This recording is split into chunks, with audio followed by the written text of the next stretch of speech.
So apparently there is a girl in this house who cannot eat bread with blueband. Like she literally prefers eating bread with tomato sauce. How weird is that?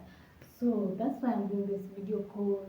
I'm going to share with you how you can make your own homemade jam, and it's natural, has no preservative, and you don't have to worry if you don't have a fridge, because you can store it and just enjoy it as long as it lasts. Yeah, so for some reason my daughter has been bugging me up. We make jelly. I don't know where she came to know about that, but she has been bugging me. We make jelly, and for some reason I also wanted to do it, only that I didn't understand what jelly is. I'm getting to know she meant jam. Like she can't eat bread with blueband just like me, but with food she can. So I decided I'm going to make my own homemade jam, something that is cost efficient with available resources, something that you can enjoy with your family. Also, I'm going to do it in a series of 3. So I'm going to show you how you can make 3 types of homemade jam at home. Let's just get right into it, yeah? So for our ingredients, we are going to need some mangoes, very ripe mangoes. Also, make sure that the mangoes that you're going to choose don't have the, is it uzi? I don't know, wools. Like it's pure. It doesn't have wools inside. I don't know if you understand me. Just make sure it doesn't have those ones, so that when you blend it's okay. So you're gonna wash it, and then you're going to dice it into smaller pieces for blending, yeah?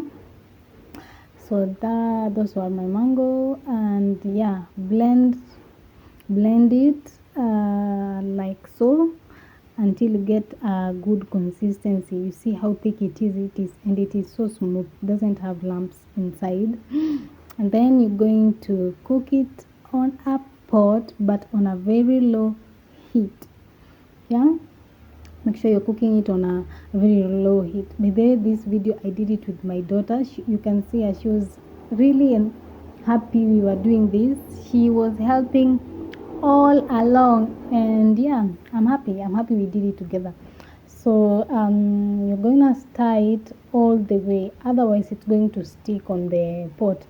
And you necessarily don't have to use non-stick pot, you can use any pot. Just make sure you're stirring it till then it cooks. And then when you notice the bubbles on top, you're gonna add a cup of sugar. Again, a cup of sugar depends with how sweet you want it to be, or the amount of mangoes. You can see I used 2 big mangoes, so you're going to use a cup of sugar, but I ended up adding a half of it, yeah? So I ended up using 1.5 cups of sugar. And then you're going to stir it and then leave it to cook again by itself, yeah? You want it to cook, like really cook well, so that it doesn't go bad, yeah? Stir it, don't get tired. Stir it as much as you can, and remember we are cooking this jam on a very low flame, so that it doesn't burn or it doesn't like cook weirdly. You want it to slow cook so that it cooks nicely. Again, you can remember this is natural fruit, so going bad is so easy unless you cook it so well. So stir till it cooks again. And then on this, remember, on this I'm gonna add lemon. Adds as a preservative. It's a very natural preservative. Also, sugar acts as a preservative. It preserves things for quite a period of time. So for us, for a preservative today on this recipe, I'm only going to use sugar and 1 full lemon. Just squeeze the lemon on the side, then add it. Then add it, but you add it when you notice it has begun to kind of cook through, like it's thick like so, yeah? Add one,